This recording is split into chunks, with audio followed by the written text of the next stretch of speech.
আসসালামু আলাইকুম, সবাই কেমন আছেন? আশা করি ভালো আছেন। এখন আমার বোনকে নিয়ে আসার জন্য হাইস ভাড়া করে নিলাম।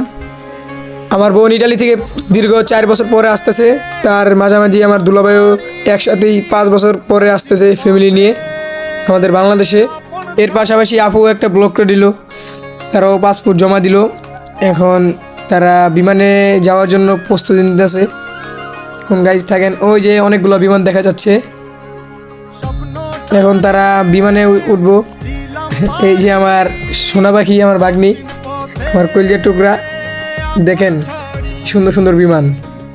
ইনশাল্লাহ গাইস আপনারা একদিন যাইতে পারবেন। হ্যাঁ, আমি একদিন যাইতে পারবো এই বিমান দিয়া, দূর প্রবাসী। এখন বিমানটাও ছেড়ে দিছে, তো দেখতে থাকুন। আমিও এয়ারপোর্ট যাই আমাদের আপুকে নিয়ে আসার জন্য, তো আমাদের সাথেই থাকুন।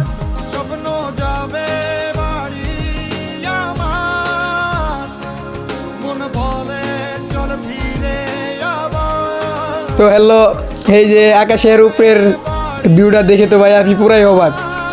কি সুন্দর লাগতেছে, দেখেন কি সুন্দর আকাশ, আকাশের উপরে বিমান যাইতেছে।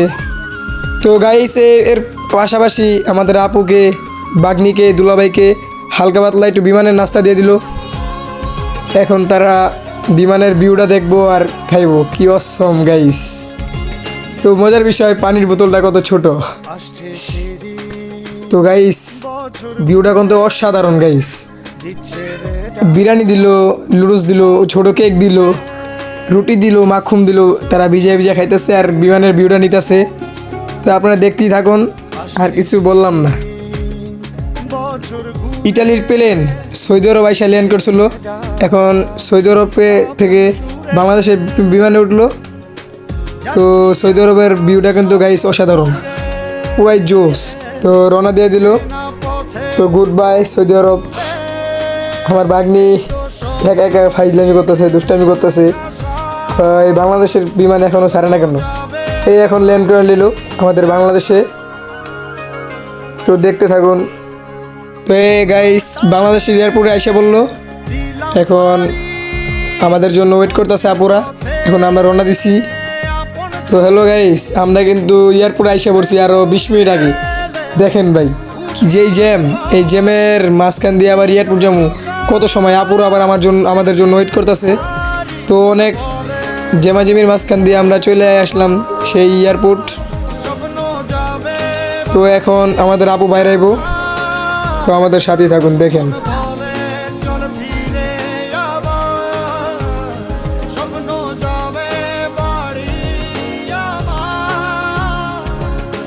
তো যে সঙ্গে আমার আপুরা এয়ারপোর্টের থেকে বাইরে এলো গাইস, আমার খুশিতে কলজা মুজা পুরো ফাইটে গেছে গা।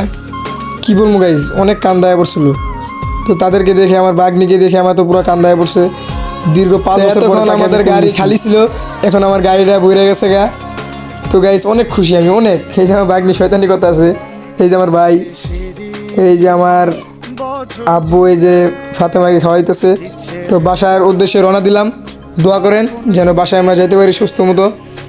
তো আল্লাহ হাফেজ। ভিডিও এই পর্যন্ত কি, তো ভালো থাকেন। আল্লাহ হাফেজ। বছর ঘুরে দিচ্ছে রে